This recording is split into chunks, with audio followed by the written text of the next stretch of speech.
This is Nicole Jones at Farrell House, located on West Virginia State University's campus, Institute, West Virginia, interviewing for Your Voice in History project. And with me now I have Mr. Joe Tyree. And we're basically going to go over your background and childhood and information about the block.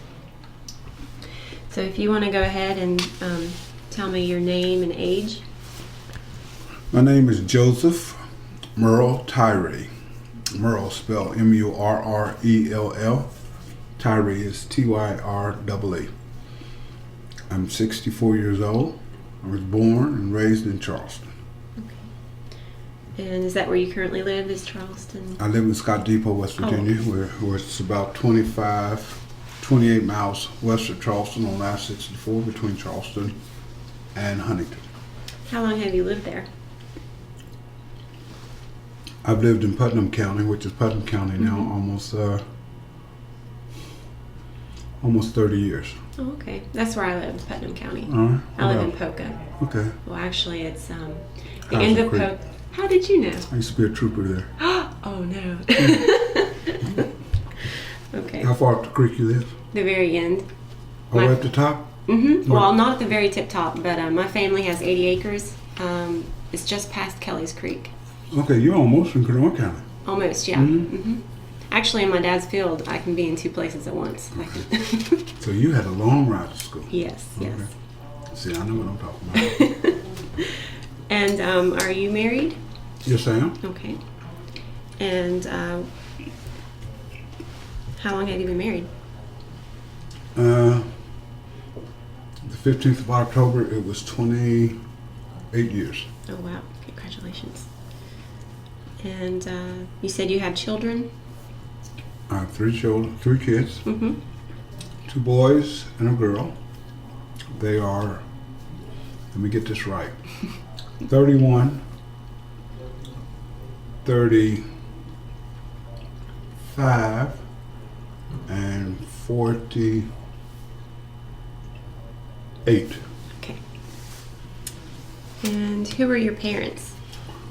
My parents was the Reverend J.S. Tyree, John Shedrick Tyree, and Etta Murrell Tyree, excuse me. And what did they do? My father was a minister, was a Baptist minister in Charleston. Mm-hmm. He ministered church, Liberty Baptist Church. He helped found it. And during the week, he was the last blacksmith for the city of Charleston. Oh. He passed quite early in my life, but his claim to fame that he was the last blacksmith for the city of Charleston. That's really interesting. And your mother? My mother, she was a housekeeper, and then once my father died, she ended up being what we call a cook. She was a chef. She did domestic work early in her life, but then she had a gift for cooking, being able to cook, and she ended up she was the chef of the Canal Hotel before it turned into the Job Corps Center. Mm-hmm. She was the chef at the Ritz, R-I-T-Z, restaurant there, which used to be on Quarrier Street. And she was a pastry chef for Bell Atlantic, or the telephone company, C&P, when it was C&P there on Lee Street. Oh, wow. And she was a patrol guard for the city of Charleston. And she patrolled the corner of Virginia and Virginia and Broad Street, which is now Virginia and Leon Sullivan Way. Oh, wow. Let's see. Who took responsibility for child care and discipline in your family? My mother and my sister.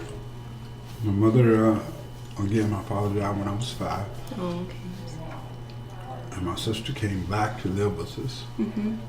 And my sister is, I want to tell you the truth, I think she's right at 17 years older than I am. Mm-hmm. It was her responsibility to raise myself and my brother and her kids. Goodness. So how many people lived in your home? Totally 6. I grew up with 7 at one time. I had an older brother, an older sister, my mother, a younger brother, and my sister's 2 kids. Okay.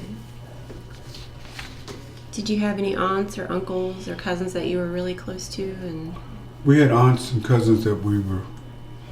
My mother's brother was here. And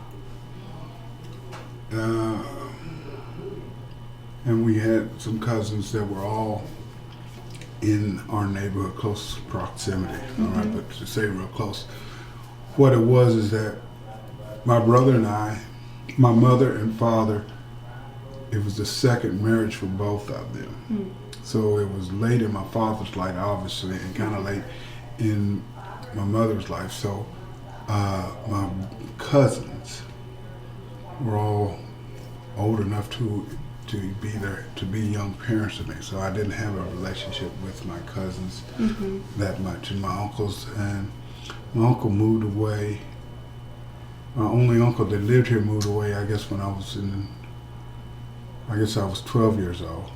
And my father, on my father's side, all his family was still in Virginia. okay.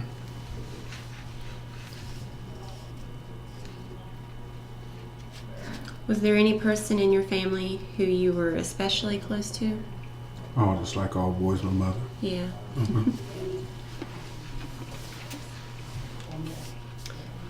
Who took responsibility for various chores in the household, like the cleaning and cooking and gardening, sewing? It's funny you ask that. My mother, at one time, we worked 2 or 3 jobs. My sister basically kept the house, kept it cleaning, but it was, as we got older, we had chores to do. I tell people it's funny. My sister would wash her clothes. She would wash the bread linens and stuff, and basically she would bring them back and put them on our beds. Okay. The rule at our house at Tepper time, you had to make your bed every day. And I think it's something that just stuck with me. And you could not wear rough, dry clothes out. Really. So everything that we had other than our underwear, shirts, other than t-shirts or polo shirts, we had to iron, including blue jeans and slacks, before we could wear them out. So it was one of those things that chores. We had a huge yard that as we got older, as I got older, it was my responsibility to cut. Now I'm not going to tell you I cut it well because it fell to me about the age of 10 to cut this yard, and we never had a power mower. So it was like, you ever seen a real mower? One of those ones you push The and it spins and the blades cut. Yeah, that was it. Okay, Wow. And a sickle. And so it was like in the first part of the summer, you had to sickle it down, and then you made sure that the rest of the time you were able to cut it with that push mower. And it was, and it was like that. Then, as we got older, we found a way to keep it down. We just played everything in the yard, and we just wore the grass down.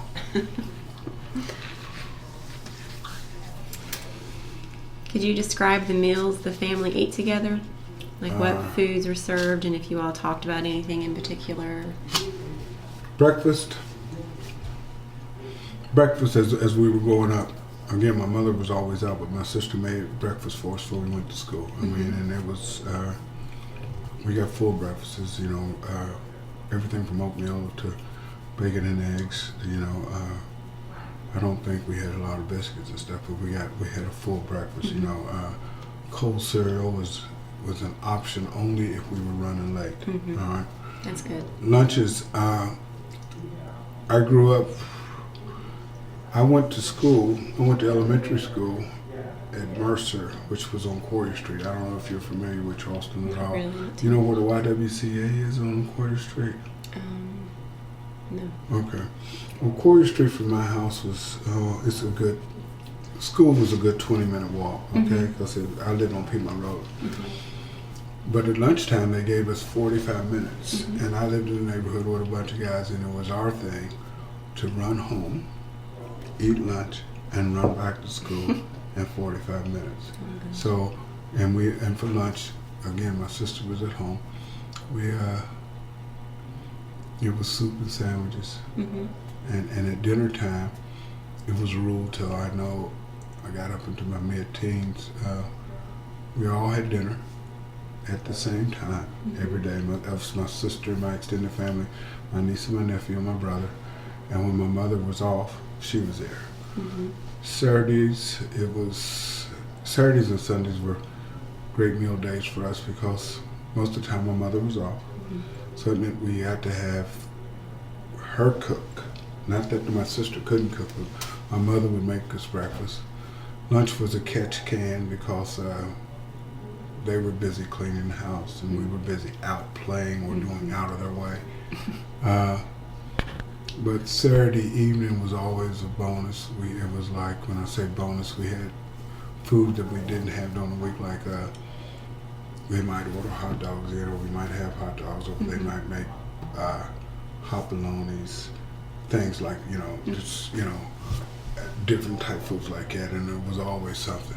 And on Sundays, especially when my mother was there, my mother was from Virginia, and we used to, her Sundays was a full meal for us, to include anything from eggs, any way you wanted, pancakes, waffles, fried fish, salt fish. You may not even salt mackerel. You won't even know what I'm talking about. Salt mackerel. And then we would go to church, and then we had Sunday dinner, which was usually big, big wrappers. It was fried chicken or roasted meat or pot roast and things like that. My mother had, it was always at least twice or once a month, I'll say once a month, she would make some kind of dessert, whether it was a pie or cobbler or cake. I can't remember until it was well into my adult years before I actually bought or had the occasion to buy a store-bought cake. Okay. My mother would put down rolls, put up rolls. You know what I'm talking about when you put up rolls? I'm talking about. Let them. You make it, you roll it, you let you eat, your dough rise, and then you put it down and roll it again, put it back up, then put them in the pan, let them rise. Yeah, she would make rolls, and her cobblers were to die for. I think now were to die. I know they were to die for because I haven't found anybody that can make them, and I lost the recipe, and I don't know how. But Sunday dinners. We were poor and didn't know it, if I can use that phrase. We were poor and we didn't know it. We didn't have a car in our family until I was almost 14 years old. We lived on the bus line, and so we either took the bus or walked to town. If my mother went to the grocery store, she had to take a cab back home with the groceries. Good time. But even with that, are you familiar with Charleston at all? Vaguely. You know where City Park Apartments are, or Spring Hill Apartments are? It sets up on the hill off the interstate as you're going through. Well, it's called, the location now is called Spring Hill Apartments. It was it was the City Park when I was growing up, and it had a hospital up there in previous. I never knew about it until after I got into doing the history. But every holiday, that means starting Memorial Day, 4th of July, sometimes on Labor Day, there was 3 or 4 families that lived within our little concave there on the east end. It was our job to get up early, meaning my brothers and mine, get up early, go to City Park, put 2 or 3 tables together, and then sit and hold the space, okay? Because later on today, around noon or 1 o'clock, all the 3 families would come together and we would have a picnic and barbecue that would last well into the evening. And that means you had 3 families of kids and adults for adults play cards, okay? We just ran like crazy up in the park and played badminton, tag, and rode our bicycles and all. Now, of the 3 families, there was only 1 family that I remember, maybe 2 of them, that had vehicles. So that means they had to stop and pick up everybody, pick up all the food and bring it up there. But it was those were, joyous days, okay? I mean, you look forward to Memorial Day and the 4th of July because you knew we were going to have a picnic, what we call a picnic. We never had a picnic any other time. We never went any further than, as I can remember, the city park because we didn't have vehicles. A vehicle, excuse me.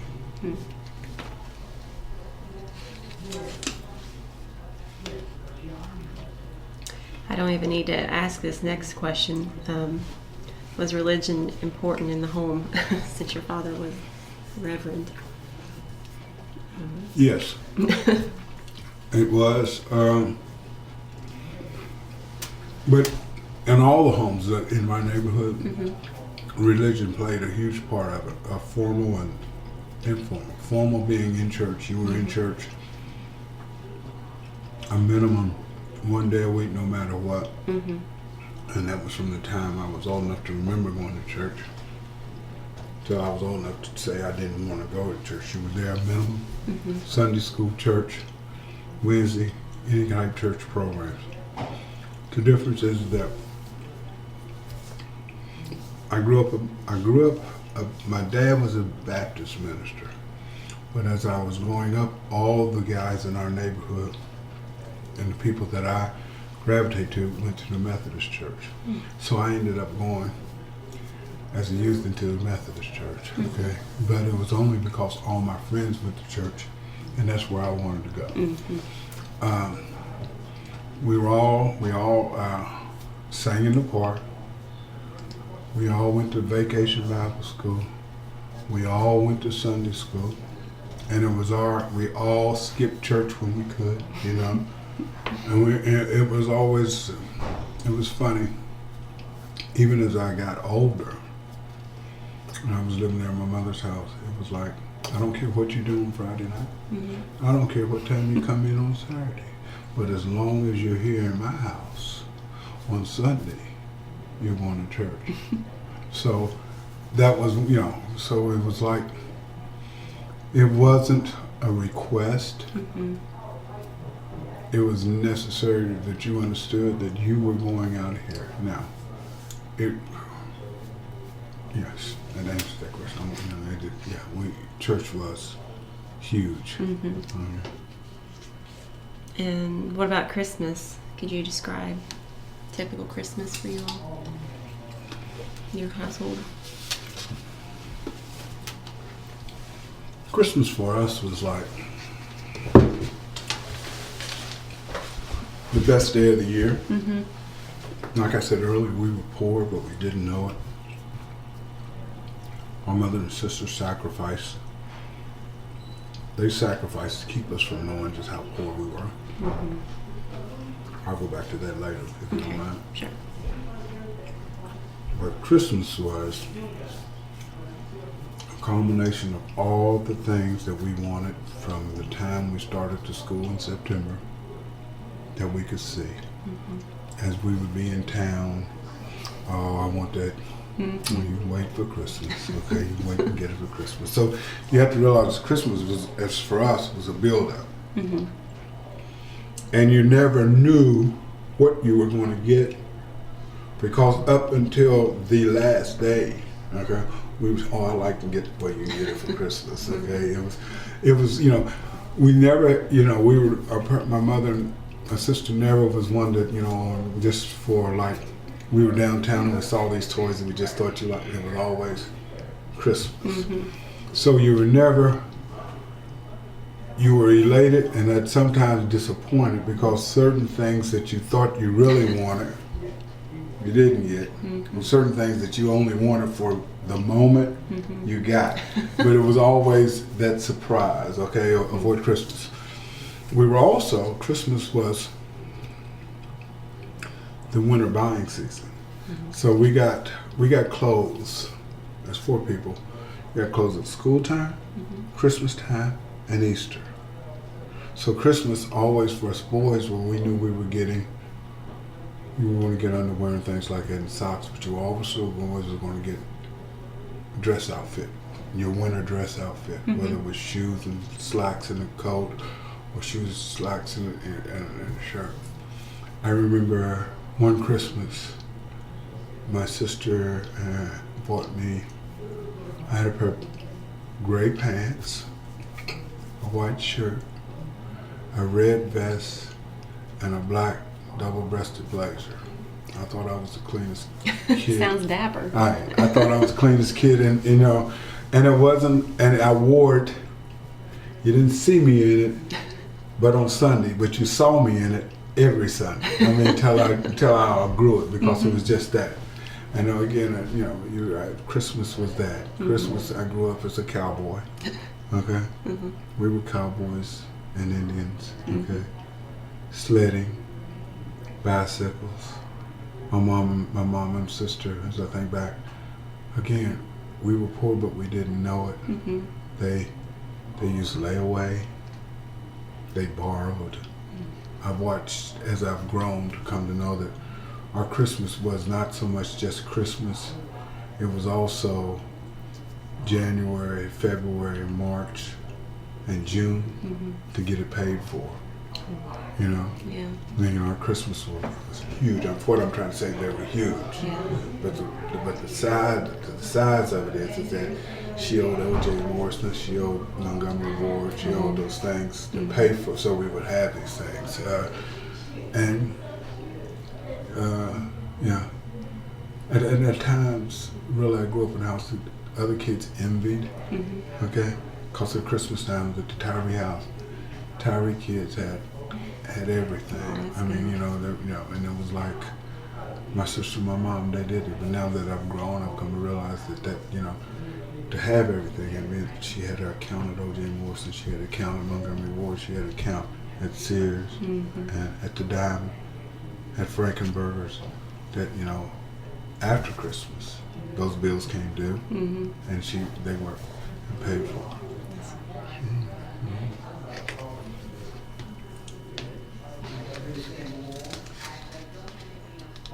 Do you recall anything specific about weddings or baptisms or funerals or anything of that sort? I don't remember going to a wedding till I was grown almost. All of us were baptized. All the guys that I ran around with, we were baptized. That was another reason we went to the Baptist church. Because in the Baptist church, you didn't have to be submerged in the water, you were sprinkled. Oh, really? Okay, nobody had to go down into the water. I've since been baptized that way, but as kids, we were all baptized in the church, in the Methodist church. And then we were, you know, it was all like, Tom's gonna get baptized on Sunday, but I guess we're gonna do it then. And, you know, and it was, as our heroes are the guys that, in our hierarchy, if they led the way, then we followed, okay? And, you know, and it was just that. But it wasn't taken lightly, because our Sunday school teacher was one of my neighbors, and you know, and although we all stepped up to be candidates for baptism, she made sure we understood what we were doing. Okay, so it took a while for some of us. Okay, and I do remember there was guys that I grew up with that never took that, I won't say plunge, but never took that step. But you know, we were there. Baptism,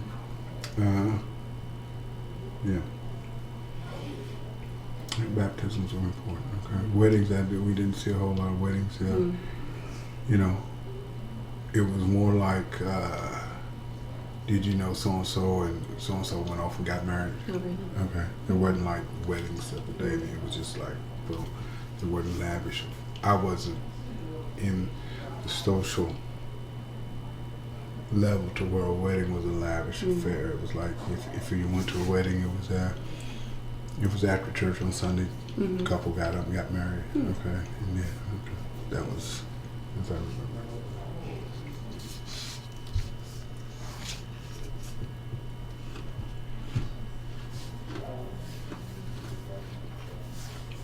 What do you remember about your home? Like what it looked like, or the layout, or artwork, or... My home. We were in a big house. My dad, again, and I have to digress. My dad, again, was a political connected person, if I can say that. because not like now, or maybe more or less so like now. My dad was part of if the Republicans were in, he had a job. Mm-hmm. And back in the 50s, the Republicans ran the city, and he did have a good job. He also was a very smart man, okay? He bought property. And sold it. He was a builder of homes. Mm-hmm. We had a huge house that he had bought. And the house was 3 stories. You can't imagine how big it was. Sit on Piedmont Road, third house from the corner of Richard Street and Piedmont Road, right across the street from Farnsworth Drive. We lived upstairs, and downstairs there was an apartment that my mother rented out for a while. Our house was a frame house. It was a huge frame house, drafty. Every winter, every 2 windows, we had to put plastic around the windows. I used to. Yeah, we did in North Indian. We had to put plastic around the windows. It was a gas home. It was a gas heated home. Each room had had a stove in it. Okay. Mm-hmm. The kitchen stove during the winter time was usually always on with the oven open. Mm-hmm. Okay. It was warm. It was decorated with nice things.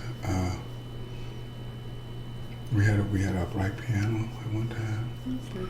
We were the first family, one of the first families in our neighborhood to have a TV. And we had a big black and white TV. We were the first family that I can remember that we actually had music was always in our house. Mm-hmm. We had a huge combination stereo that had one of the big, had a big FM radio on it, and you had it over inside of it. You would open up, and there was a turntable on. You had, the end of it had speakers on it. Mm-hmm. And then when that went out of fashion, my sister actually bought a turntable with an amplifier, and we had speakers. And she bought an end table with marble inlays to sit on it. And it was she bought records, we bought records. Mm-hmm. We were taught to respect musical high fidelity systems. Okay, we lived next door to a man, Mr. Jackson, who played the saxophone, Mm-hmm. and he would put on records, and you would hear him late in the evenings practicing his sax with the record with that. So music, the best part of my house. My mother worked and she was a baker for a telephone company. We always had baked goods. Mm-hmm. When she went to work, and she worked her way up from either starting as a bakery, as a pastry chef, all the way up to where she was chef, we always had food in our house. We always had good food. Mm-hmm. I remember vividly, we had eaten so much steak, all right, Mm-hmm. that I asked Mom, can we just have some hamburger? Can we just have some hamburger, Mm-hmm. And to this day, I'm not the greatest steak eater either. But my mother she was able to bring home from these different restaurants. I've seen her bring home, what number 10-ounce cans look like, the big cans that they use of food that she had cooked either for the steam table that didn't get eaten, and rather to throw it away. Mm-hmm. We brought it home. I've seen her bring home a slab of filet mignon that was as long as my arm. Oh my gosh. Okay, Mm-hmm. that's what she would cut it. Mm-hmm. The kind that they were paying $8-9 for one restaurant. We were getting it and eating it on Friday and Saturday nights. Okay, filet mignon, we were potatoes, greens. It was. Our house was full. It was full of, as I think back on it, Sentz. Sentz, your nose. You knew what was for dinner when you came in from school because you could smell it. because my sister had been there cooking all day. You knew on Saturdays what was going to be for dinner, whether it was going to be soup or we were going to have hot dogs because it had been cooking all day. Sometimes you knew what was going to be, what was for Sunday's meal because they might prepare it before we all went to church and it was there. So yeah, it was always something. We as a home, we did not decorate our homes other than for Christmas. There wasn't, we didn't have turkeys and things or goblins hanging out for, Easter bunnies. or Easter bunnies.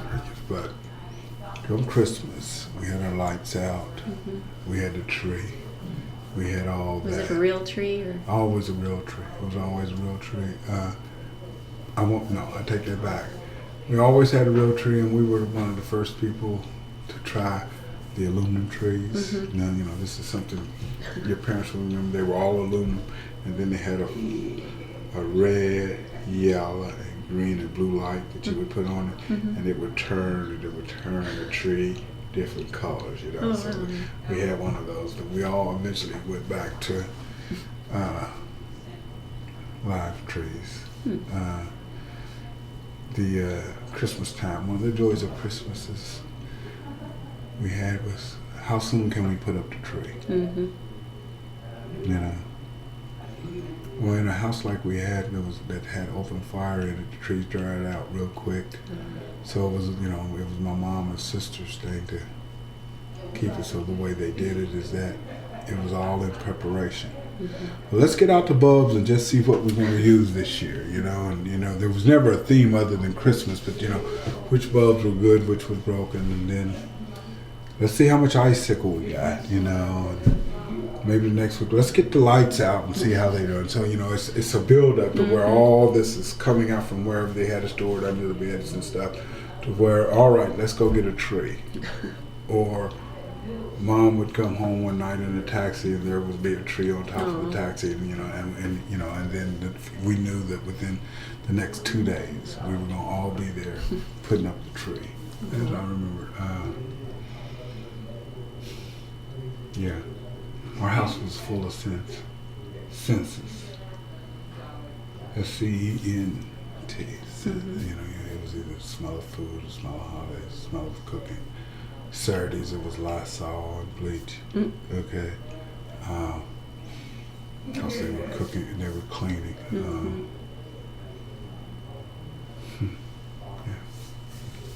So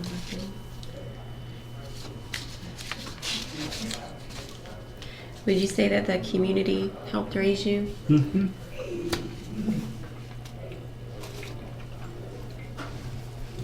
We had a village before there was a village. Okay. We lived in a small enclave of a number of black families, and most of the black families were in my neighborhood was connected with either by relationship or by kin. Out of my back door, there was the Lawsons, which is called Lawson Court. There was a family of Lawson, and then there was Richard Street, and then we played down Milton Street. Any parent, any adult had the right to snap your neck, crack your backside, correct you, all right, and send you home. So if you were playing in someone else's yard and doing something wrong, and they stopped you, they sent you home. If they caught you in the middle of town on Capitol Street doing something wrong, they'd correct you and they would correct you and send you home. And depending on the severity of what you were doing, they had the right to physically correct you. And then you got home, and then you. The thing about being physically corrected or being corrected out, then you had to weigh as you were going home how soon you were going to tell it, okay, before it got back to your mom and dad, because then you were going to be corrected again, and it was not so much for the deed that you did, because you've already been corrected on that, but because you had already embarrassed us outside of our home. Okay, so anything you did, anything that as a child you got into, it was double jeopardy. If Miss Lawson saw you doing it, they may smack you in the back of the head or hit you with a belt and do it. Then you had to tell about it going home, and then you got corrected again because you were doing something that actually embarrassed the house outside. Okay. Poor but prideful. That's what that's the way it was. But I say this, of all the families I grew up with in our alley or in our neighborhood, we've got doctors, we've had a professor, we have policemen, we have nurses, we've had businessmen, we've had regular parents. But to this day, of my peers, the guys and girls I grew up with, we've never had to visit one in jail. Okay? And I'm talking maybe 15, 20 kids. Nary one of us went to jail. Nary one of us has picked up a weapon and shot and killed anybody other than in defense of our country. Did we fight? Yeah. But we all ended up, and that's as far away as California, New York, New Jersey, North Carolina. All of us, there's a certain amount of success that came to the kids that grew up in what we used to call the alley. Loved it. Today, not a one of us gone to jail. Not a one of us end up getting shot or killed in the street. Not a one of us. So that's excellent. Yeah. So when you talk about as we had that village that included the Lawsons, the Fosters, the Allens, the Tyrees, the Jacksons, the Lewis, the Stillwells, the Jarretts, the Harris. Any of those people that saw any of us doing anything, they corrected us on the spot. All right? And it wasn't like they corrected us at 4:30 and at 4:45 they were calling to our mom's house to let you know, Mom, I did this to your son. No. You had to do it, okay? And there would be some times where you went in and, and you think, well, I don't know if Miss Virginia's going to call or not. I don't know if I want to tell or not, but yeah, I better, okay? Because there was always the time to where you didn't tell, and then in church or on Saturday when my mother was at the grocery store and she come out, I ran into Miss Virginia the other day. Yeah. Why didn't you tell me? Oh, Mama. Well, then, it's like, I won't say I didn't got a 3-day-old slap for not telling, but I have been punished for not bringing that information home. So what happens is that once you see your brother do it, or once you do it, or, you realize, let me go on and bite this bullet early and tell, because you never know. But the correction was done instantly. If an adult that knew you or knew your parents, it was done. You're wrong, kid. Do this. Go on about your business. And that was the way we grew up. Okay. And it wasn't my kid is better than yours. Don't you put your hand on mine? No. If you're right, and as an adult you were always right. Okay. You correct that kid right now.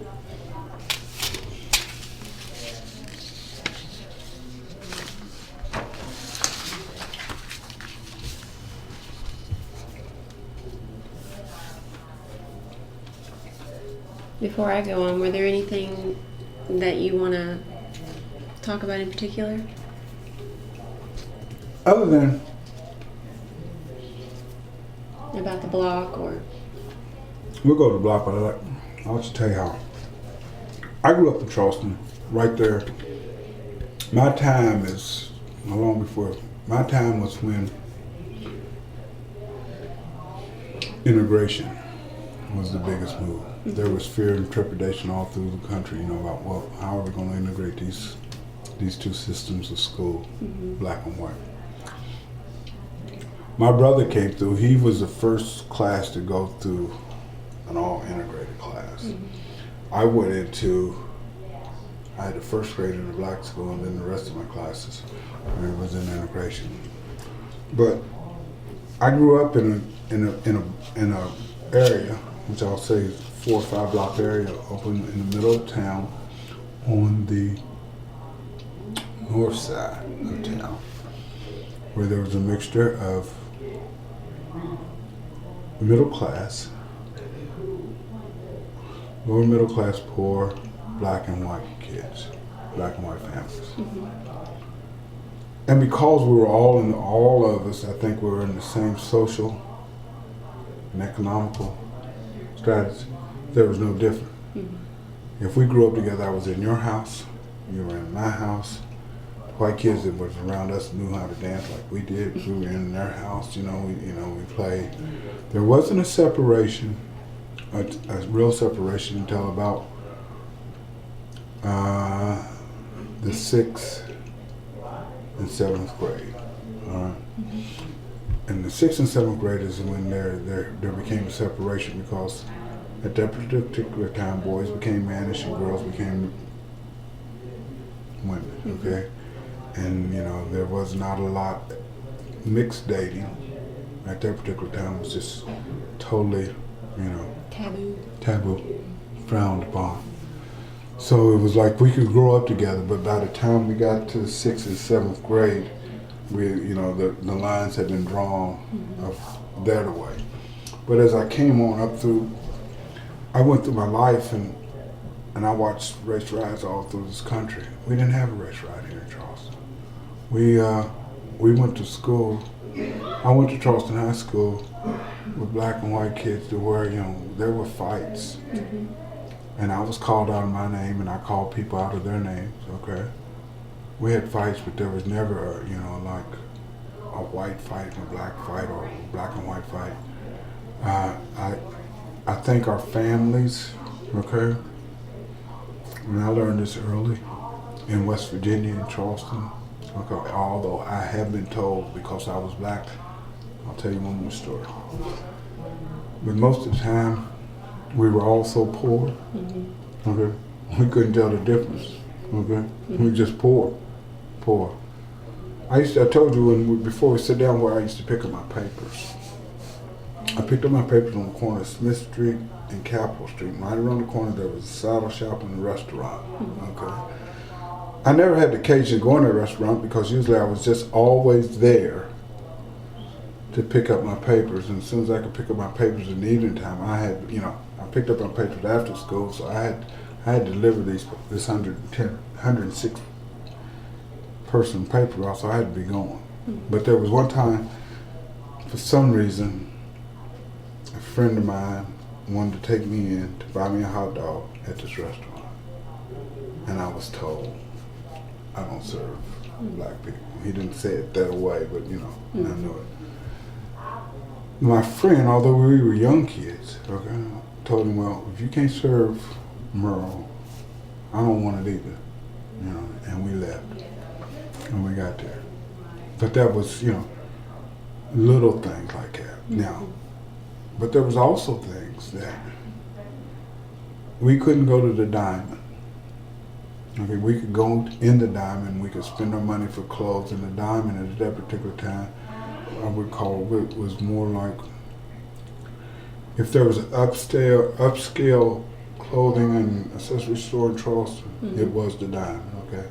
But they also had a cafeteria there that we couldn't eat at.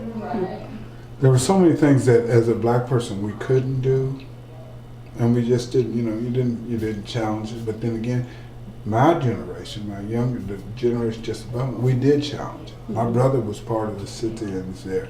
He was a part of the guys that got the water hose there at Rock Lake Pool, because we couldn't go there. My contribution was a little more subtle. I was a big guy. I never worried about people putting their hands on me. At one time, I didn't realize it. I must have done a lot of fighting, because when they started doing my state police background investigation, the corporal that was doing my background investigation said, "Did you do anything but fight?"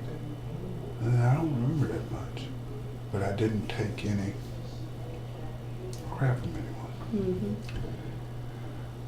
I learned early. If I liked you, the hue or the complexion of your skin was probably maybe one of the fourth or fifth qualifications of the list.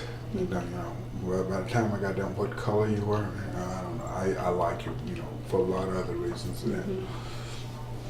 Now, so, and because I'd been in other people's houses,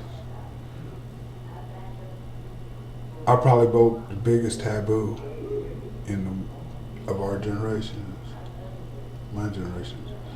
I dated outside my race early, okay? And it was, gee whiz, caught a lot of flack. Caught a lot of flack.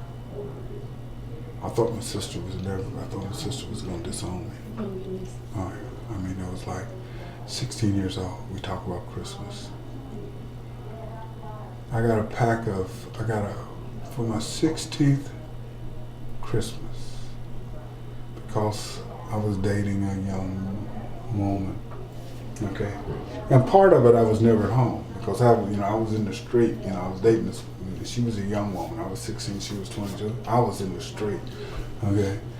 I got a 3-pack of underwear and a carton of Pall Mall cigarettes when I woke up for Christmas. Now, my friend took care of she bought me I'll never forget it, a Zenith Transoceanic radio. It was one of those things like we were out and I just, like, oh, I'd like to have that. Oh, we'll see, maybe we get it for Christmas, And she bought me some other things, but this Transoceanic radio back in the 60s cost $175, okay? So it was a very expensive radio. But at home, I woke up Christmas morning to a 3-pack of brief underwear and a pack of Pall Malls. And when I looked around and asked why, well, you were never here. Nobody knew what you wanted, okay? But that was, that was enlightening. I did break that taboo, but because she was older, she had a car. And, I was all over this county. I was all over, I was in Elfield. We couldn't go to a lot of places, okay? And, it's not like now. I mean, we just couldn't go to a lot of places. We couldn't go to, there were white clubs we sure enough couldn't go in, okay, or places. There were black clubs where, it would have been just as bad if we went in. So we spent a lot of time just riding around, okay?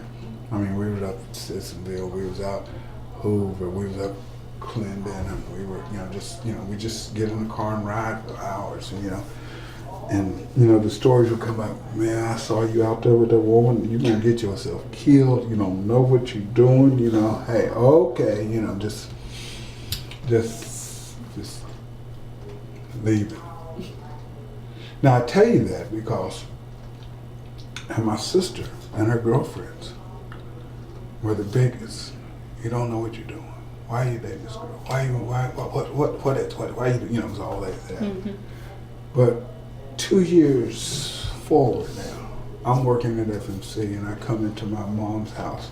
And I'm living there, but I'm not living there. I come into my mom's house and they're having a house party because those were big things then. And there in the middle of her house was all these black and white kids just jumping and dancing and having this party and, going out, getting in cars. And I said, oh, it's all right now, huh? But those were the things that, made my childhood. Those were things that my childhood, when we first got here, you all talk about the college experience. Well, I tell people now how blessed I was. Because at 16, I thought I knew everything I needed to know. I had a girlfriend, and she got pregnant. And it's not like nowadays. When a girl got pregnant back then, either she went away and there was somebody, or they stayed here, but she couldn't go to school. They wouldn't let you go to school when you were pregnant here, okay? And if you were a father, there was a certain amount of you kind of ostracized. I mean, you took that step, You know, you're not a kid anymore. You know, so you got to accept responsibilities. Some guys looked at you. Oh yeah, you doing it all right. Other people looked at you. I don't want you anywhere around because you were too fast. So, not as an excuse, I quit going to school.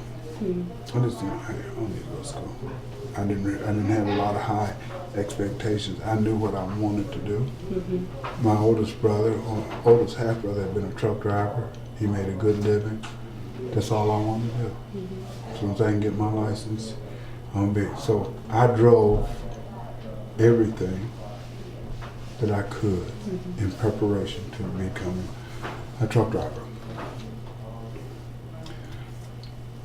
But in quitting school, I lost a lot because I've got it at 9. I should have went on to college. I didn't. But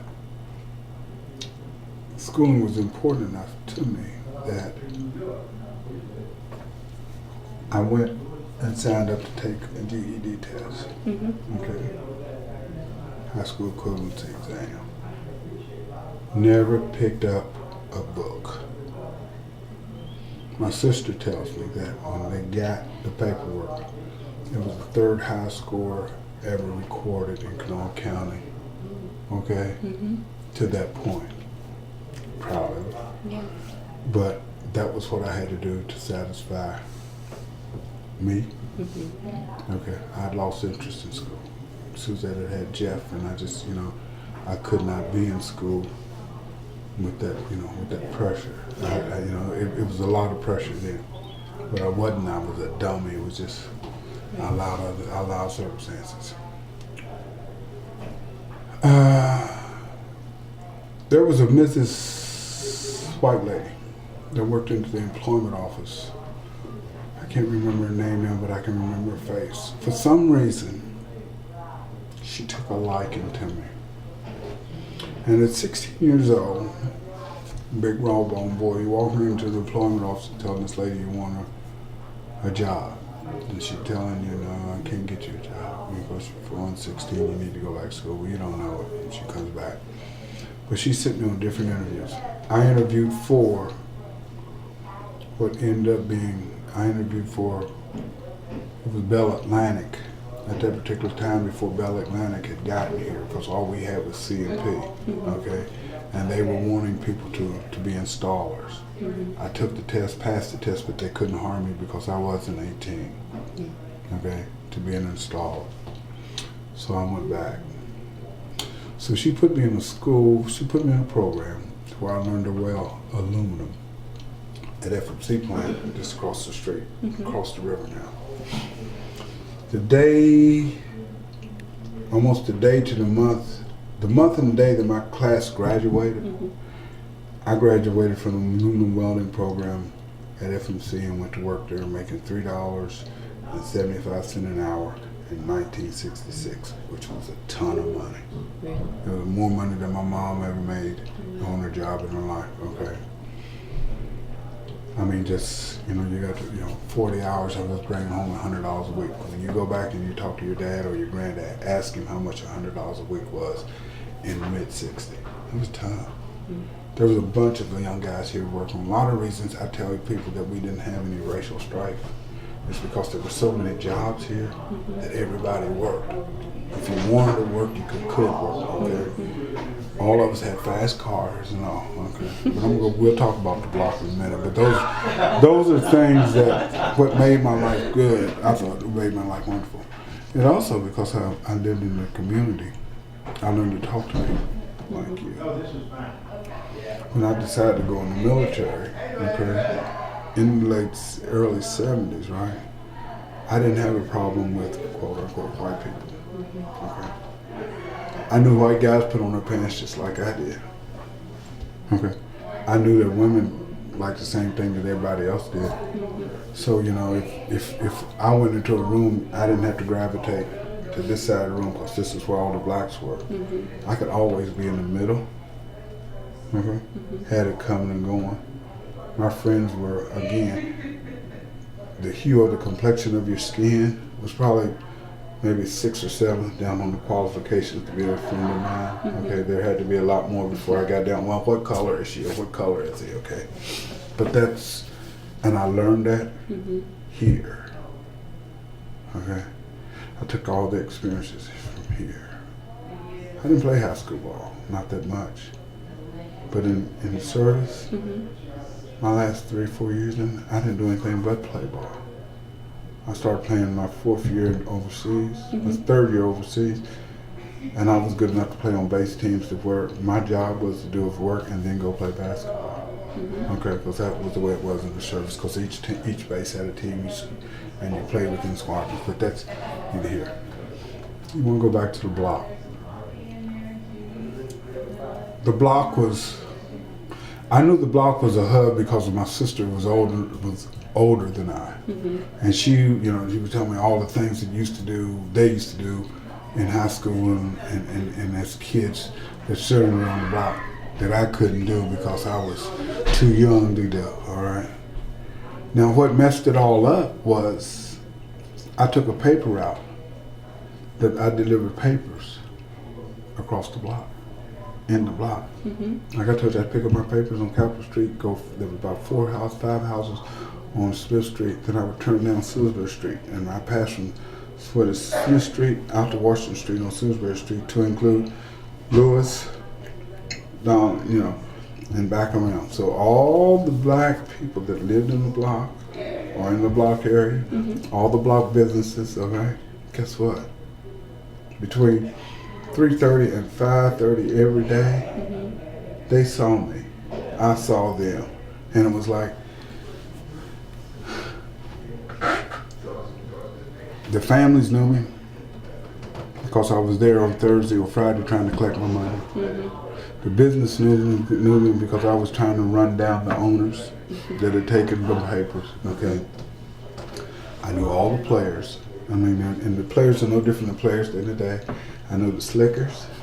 I knew the guys that ran the club. I knew the bartenders. I knew them all, okay? Now the bad part and the good part about it, I was a big kid. I was still a kid, but I was a big kid. So I could go in and there was people that were grown men that I knew that I looked in the eye, but I was a kid. So, I was like, excuse me, I could go in. I went in tight squeezed. I had been in the Hole. I had been in the KP Club. I had been in all those places, You were how old? Huh? You I were was how what? old? Now I went in junior high school. I was still in Mercer School. I was probably in 5th grade. Oh my gosh. I was in all those places, and they knew these, okay? And the thing about it is that when you were back around trying to collect on Saturdays, you get lost in the pool room. You're not going to the pool room to collect and see somebody see Mr. Neal shooting pool and take a seat, on a bar stool. And you might be there 35, 40 minutes before they realize that kid is sitting, and then they tell you, get out of here, Tyree. You ain't got to get Merle, leave here. You didn't have any business there, but it was like, even with kids today, if they can hang around grown people, you would want to hang around. So, I'm hanging around the guys that, I didn't hang around, but I knew the guys that worked for a living. I knew the guys that played for a living, okay? I knew who you could mess with and who you couldn't mess with. I knew what looks were, okay? I knew when it was time to get out of Dodge, okay? Because there was things going to go on. But, like I said, I delivered papers. And as you turn on to Salisbury Street, there's about 3 houses on the left-hand side, on the right-hand side as you're headed to the south side are still there. And then you had the Simpson Church, and then you had another. On the other side of the street, there was a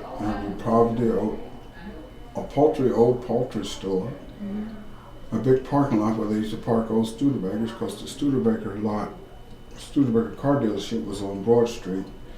Then you went down, and then you had Chief Moore's house, who was, and Mrs. Moore. And right there on Lewis Street, which is Donnelly Street now, you crossed over and you had some buildings, you had an empty lot and you had some buildings, then you had the KP Club, you had a parking lot, then you had Mr. Brown's building, then you had the backside of the Ferguson Hotel. Well, I had probably 20, 30 people that the Ferguson Hotel in the early 60s, late 50s, early 64, tore down. It's where families lived. There were people actually living in what had been hotel rooms. They were living there as, man and wife and stuff. And so I think I might have had 15, 20 people that I passed papers in up there. Okay, you had on the Salisbury Street side, you had Mr. Brown's, you had Tight Squeeze where you went back in the room opened up where there was pool tables. You had the Annex Barbershop. You had the Red Star Taxi Cab Company. Then on the corner, you had Doc Saw's M&S Drugstore. Okay, you turn the corner on Washington Street, there was a restaurant where Aubrey Bill used to sell chicken. You had another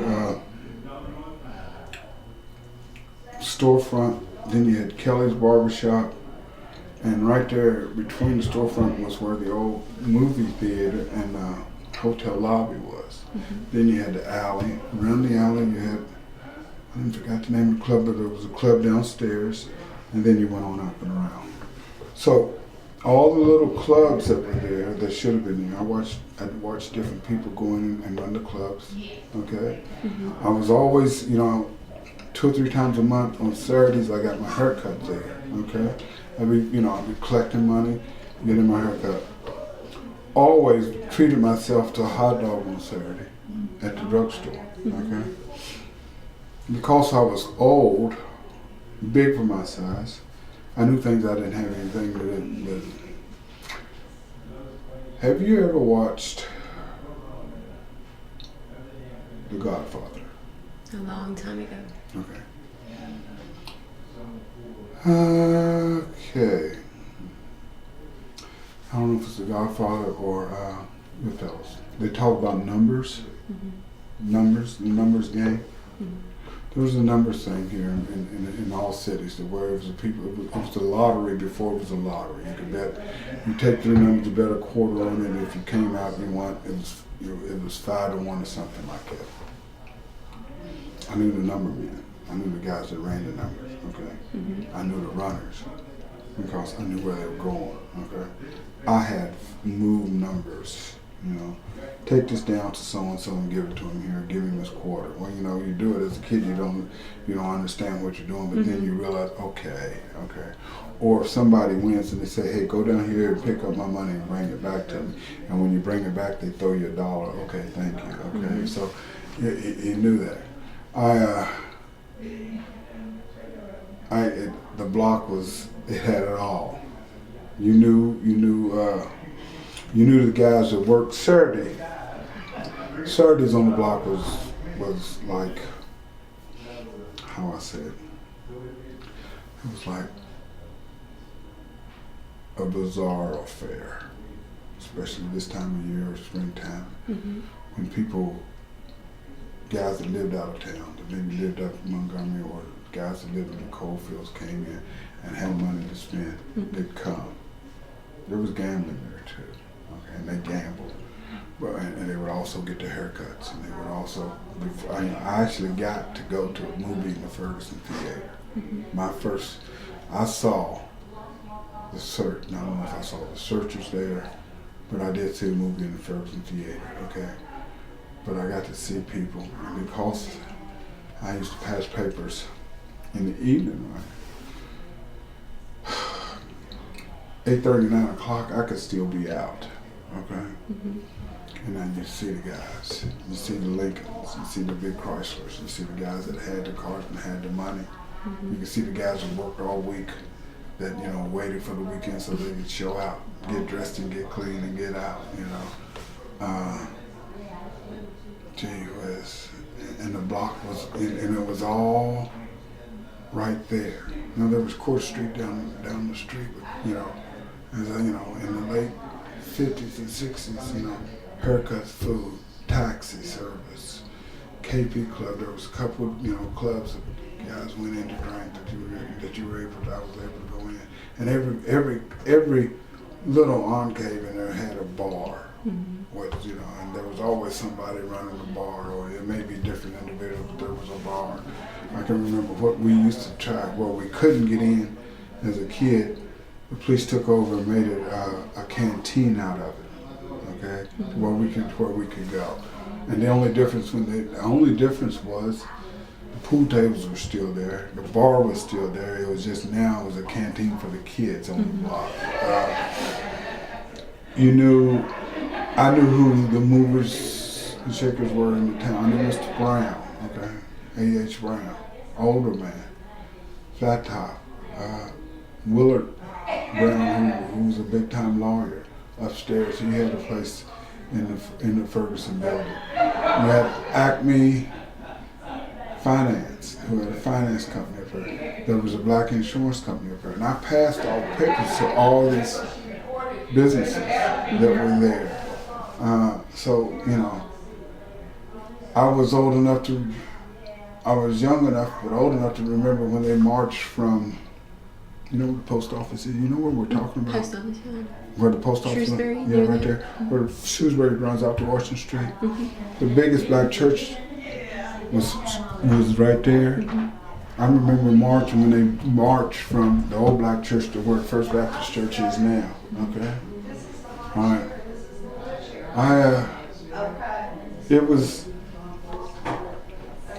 a period in my life of 6 to 8 years between adolescence and teenage that I had a lot to do, and the block had a lot to do with it. The story goes. Family. My mother was a chef at this Canoe Hotel, okay? She says you can play ball anytime you want, but when you're not playing ball, you're going to work. It was like it was a given. If you're not playing ball, you're not in school, then you're going to work. Well, after having two or three paper outs and not making the money I thought I should, or not making the money I should have made, I didn't want a paper route anymore. So these are the jobs that I had as a young man.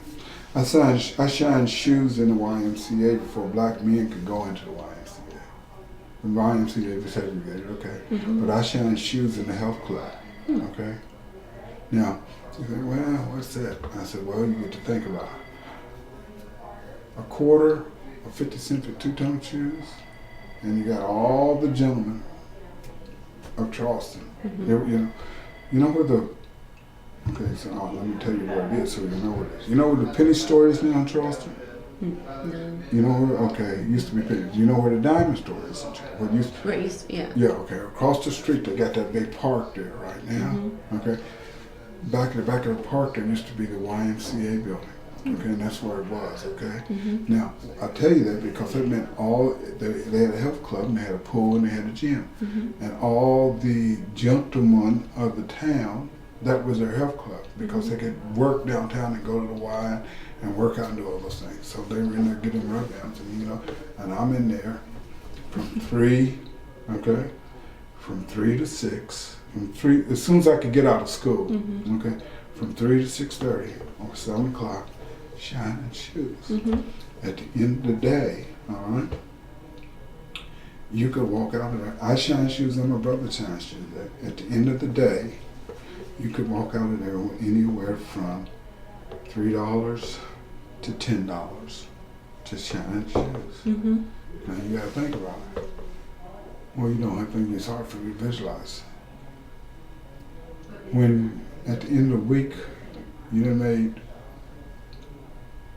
anywhere from $30 to $40 shining shoes, and you ain't got nothing to do with it. That's a ton of money back in our days. Yeah. Right? So I got things that a lot of kids didn't get to get. When everybody was wanting a pair of Chuck Taylor tennis shoes that cost $15, and the parents didn't have them, I had me a pair. Okay. When the style was for young men to wear Italian sweaters, sweater shirts. They were sweater shirts like this, but they button all the way up. They cost $25 and $30. I had me a couple. Okay, I like clothes back then. I had me a couple,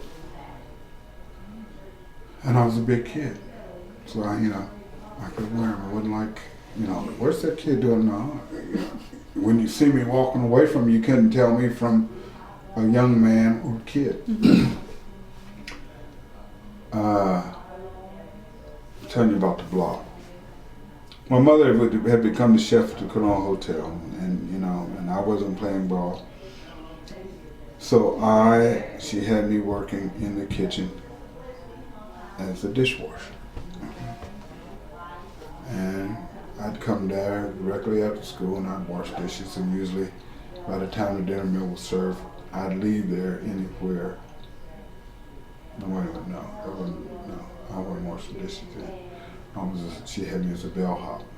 Okay. I was a bellhop. You know what I'm talking about? What a bellhop is? Mm-hmm. A bellhop.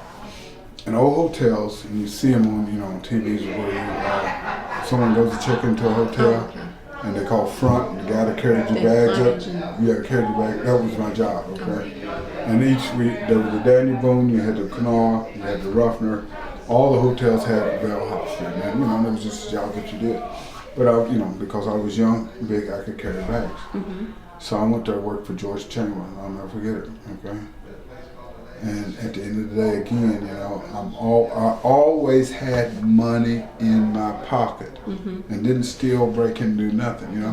Any day, come home, no less than $5 or $6. Mm-hmm. Have a good day where a salesman comes in, you have to set up a sales room. You may do 2 or 3 of those, and you might end up with $30. Okay, it's just like, okay. So I'll never forget. I'm walking home. Okay, and I'm crossing because I'm taking a shortcut. I'm crossing through, coming off of Summer Street, up Capitol Street, up to Washington Street, cross through the block, mm-hmm. coming out on the other side, on the back side of First Baptist Church. And this girl stops. 2 girls stop. And they said, "Where are you going?" And I said, "I'm going home." "I've seen you around. What is your name?" So. Long and short, I ended up dating one of the girls in the car. Okay, but only to come find out I'm 15 and a half? Yeah, I'm 15 and a half. She's 22, almost 23. Mm-hmm. Mom could not stand it. White girl too? No. It was like, I might as well kiss the baby, but I tell you that story because I was crossing the block, mm-hmm. okay? All right? When I saw, where had they seen me on the block? Mm-hmm. Either going in or going out, because at 15 or 16 years old, I had gotten to the point of where, as I left the hotel, okay, coming home, I could stand around on the block talking to people coming and going, mm-hmm. not knowing, or just more than anything else, witnessing life, okay? Mm-hmm. Trying to get in some places for the record, Merle, get out of here, you ain't got no business in here, and seeing these people, okay? Big in stature, didn't know who I was. So, I'm dating this girl, couple, 3 weeks, mm-hmm. before she realizes that, and I'd already, because it was about the time Jeff was born, how old I was. She comes to me one night, "How old are you?" I'm like, 20? No, come again. Okay, and she finds out that, I'm a young kid, okay, mm-hmm. but it's too late then, But that was it, the block. Mrs. Taylor, Mr. Taylor,